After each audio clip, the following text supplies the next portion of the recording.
Então, ao final de um teste ergospirométrico, esse vai ser o comportamento que você vai ter num gráfico, por exemplo, de 3 variáveis que são mensuradas geralmente no teste como esse. O consumo máximo de oxigênio, aqui o VO2, o consumo, a produção, né, o volume de CO2 corrente ao longo do tempo, porque CO2, então você tem um consumo de oxigênio e uma produção de CO2 devido à respiração celular.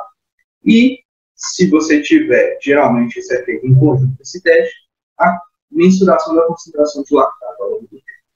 Então aqui eu tenho nesse eixo os valores em ml por minuto por quilograma. O lactato ele teria um eixo aqui do lado, ele não está aqui em ml, ele é outra unidade medida, e aqui eu tenho ao longo do tempo. Então, geralmente, um teste ergospirométrico, ele é um teste incremental, geralmente com aumento progressivo de carga de 1 km por hora a cada minuto, por exemplo. Isso vai ter variações, vão ter testes que vão utilizar 3 minutos até a exaustão, testes que vão utilizar 2 minutos, então é necessário que quando você for comparar isso com dados da literatura, for comparar diferentes avaliadores, você consiga padronizar essa questão dos estágios, se ele é, por exemplo, um teste de inclinação constante na esteira ou não, quando é na bicicleta, qual é a variação de potência ao longo do tempo. Bom, esse teste, então, ele vai dar 3 valores e 3 dados importantíssimos para a nossa prescrição. É o consumo máximo de oxigênio, o ponto de compensação respiratória e o limiar anaeróbio. Então, se a gente identificar aqui, ó, foi ocorrendo um aumento da intensidade ao longo do tempo, à medida que o tempo foi passando cada minuto. Esse atleta foi tendo um aumento do consumo de oxigênio ao longo do tempo, até chegar à exaustão voluntária, onde espera-se que esse seja o consumo máximo de oxigênio. Okay? Existem alguns critérios para considerar a interrupção do teste. Esses critérios são, por exemplo, atingir um platô de consumo máximo de oxigênio, e não necessariamente todas as pessoas, todos os indivíduos conseguem atingir esse platô. Então, quando não se atinge o platô, a gente não fala de VO2 máximo, a gente fala de VO2 pico.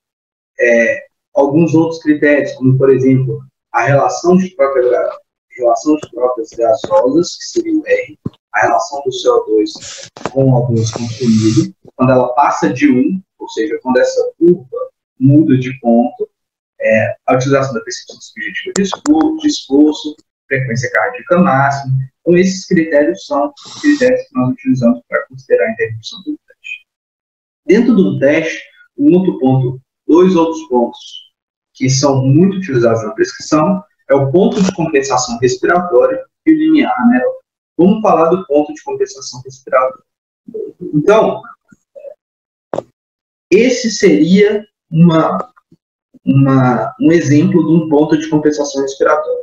É um momento na curva onde o volume corrente de CO2 aumenta de maneira exponencial e ali, a partir daquele ponto, ele começa, a gente vai ter 2 limiares ventilatórios, ele começa a ser superior ao consumo de oxigênio, começa a produzir mais CO2 do que o oxigênio consumido, podendo chegar à exaustão.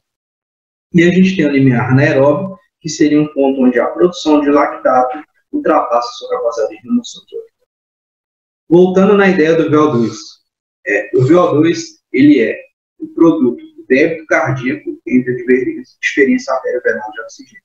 Vamos entender um pouquinho essa questão do VO2 para que nós consigamos interpretar esse teste com a melhor facilidade. Então, durante o início do exercício, a gente vai ter um estímulo na musculatura para que haja um aumento do fluxo sanguíneo, porque nós estamos tendo um aumento da requisição de ATP, então um aumento da necessidade energética. Devido a esse aumento da necessidade de produção energética, nós vamos ter um aumento do consumo de oxigênio na respiração celular, que leva ao aumento da produção de ATP e de CO2 por consequência. Então, esse aumento do consumo de energia faz com que nós aumentemos o nosso consumo de oxigênio através da respiração. Então, no teste progressivo, nós estamos medindo essa capacidade de captar oxigênio do meio ambiente, disponibilizar para o corpo e avaliar a capacidade da musculatura da célula consumir esse oxigênio para que haja produção de ATP. Então, por isso, quando a gente fala de VO2, a gente tem uma equação, que é a equação de Fick, que é esse lado do débito cardíaco, onde nós vamos ter o produto entre a frequência cardíaca e o volume de injeção. Esse débito cardíaco é a capacidade que o sangue, que o organismo tem de propiciar um aumento de sangue para a musculatura e atividade. Isso é devido à redistribuição de fluxo sanguíneo entre as diferentes regiões corporais, o aumento da frequência cardíaca e o aumento do sangue que é ejetado a cada contração pelo ventrículo esquerdo. Então, esse é o lado da equação que representa a capacidade que o organismo tem de disponibilizar oxigênio para a musculatura ativa. Só que nós temos um outro lado da equação, que é o lado da diferença arteriovenosa de oxigênio, ou seja, a capacidade celular de extração do oxigênio desse fluxo sanguíneo que está na região da musculatura ativa pelas células em questão e a sua capacidade de metabolização e transformação disso em conversão energética. Então, quando a gente fala de consumo máximo de oxigênio, nós estamos avaliando diversos processos fisiológicos intrínsecos. Eu posso ter, ao longo de um processo de treinamento, adaptações do ponto de vista central, ou seja, adaptação cardiovascular, aumento do tônus vagal, aumento da capacidade de ejeção, aumento do volume plasmático, que leva ao aumento do débito cardíaco, assim como uma melhora periférica, uma melhora da capacidade de extração desse oxigênio do fluxo sanguíneo e utilização dele, aumento de conteúdo mitocondrial, uma melhora enzimática ao longo do... Então, dando continuidade. Então, o consumo de oxigênio ele é avaliado num teste progressivo e ele propicia essas informações do ponto de vista interpretativo. Uma avaliação das adaptações relacionadas a esse sistema. Quando nós pensamos em limiar anaeróbio, nós estamos discutindo o momento em que o corpo produz mais lactato do que sua capacidade de remoção. Bom, por que isso acontece? Isso acontece porque, à medida que eu vou aumentando progressivamente a intensidade do exercício, a intensidade do esforço, ou seja, a velocidade numa esteira, a potência num teste progressivo na bike, eu tenho um aumento da estimulação adrenérgica, assim como o aumento das fibras do tipo 2. Nós sabemos que as fibras do tipo 2 são fibras mais relacionadas ao metabolismo glicolítico e, por consequência, ao aumento da produção de lactato. Além disso, devido à mudança de redistribuição do fluxo sanguíneo, uma mudança de redistribuição do fluxo sanguíneo da região esplânica, ou seja, região central dos órgãos, para a musculatura ativa, eu tenho uma redução da capacidade de metabolização desse lactato. Lembrando que o lactato é metabolizado no fígado e em tecidos inativos, até, por exemplo, em tecido cerebral.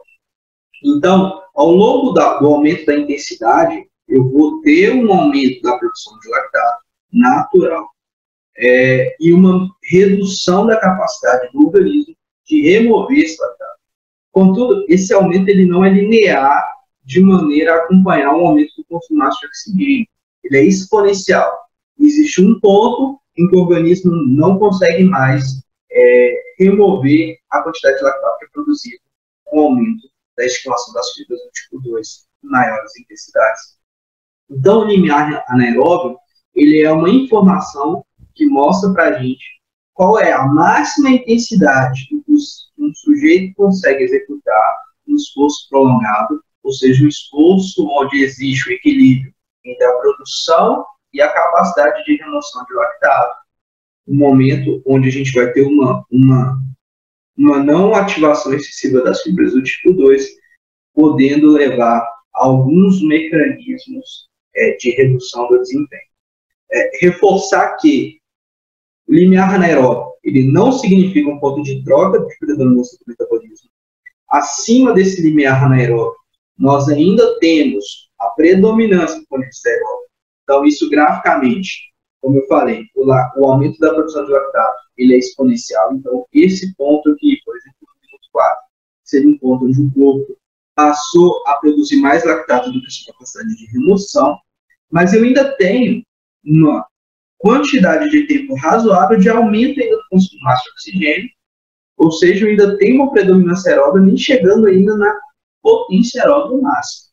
Então, o limiar anaeróbio, ele é uma medida ainda dentro do contexto de treinamento aeróbico, que mostra para a gente qual seria a máxima intensidade que você conseguiria executar no esforço prolongado. E vamos ressaltar um outro ponto. O lactato, ele não está relacionado à fadiga, a processo de fadiga. Treinar acima do limiar anaeróbio não quer dizer que eu tenho, devido a isso, devido a esse aumento da produção do lactato, um processo de fadiga maior. São outros fatores que vão influenciar. Só que quando nós produzimos lactato no metabolismo, ou seja, eu começo a fazer com que a atividade glicolítica aumente a produção de lactato na célula, eu vou ter um aumento da concentração desse lactato no sangue. Só que a produção de lactato ela é sempre acompanhada pela produção de H+, ou seja, eu tenho uma redução da acidez do pH sanguíneo devido a um aumento da produção de lactato. Por que eu tenho uma redução do pH sanguíneo? Esse lactato ele é removido das células pelos transportadores MCT e, ao ser removido da célula para ser metabolizado, por exemplo, no fígado, esse H+ também é removido da célula.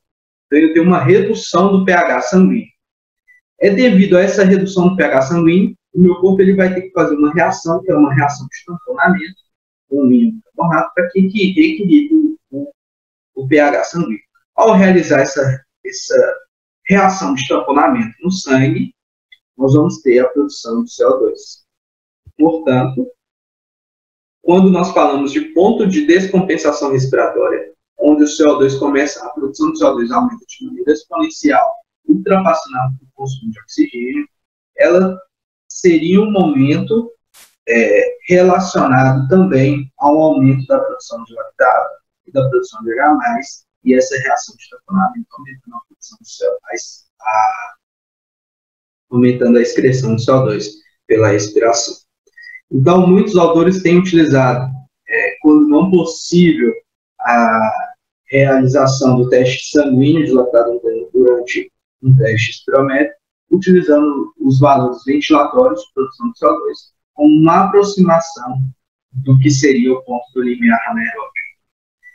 À medida que nós treinamos, nós temos uma melhora desse processo todo, então nós vamos ter uma melhora da eficiência dos transportadores celulares para a retirada do lactato, uma melhora da metabolização desse lactato, fazendo com que nós consigamos manter esse processo de uma maneira mais rápida e por um maior tempo, e empurrando, talvez, esse limiar para intensidades maiores, chegando um pouco mais próximo do consumo máximo de oxigênio.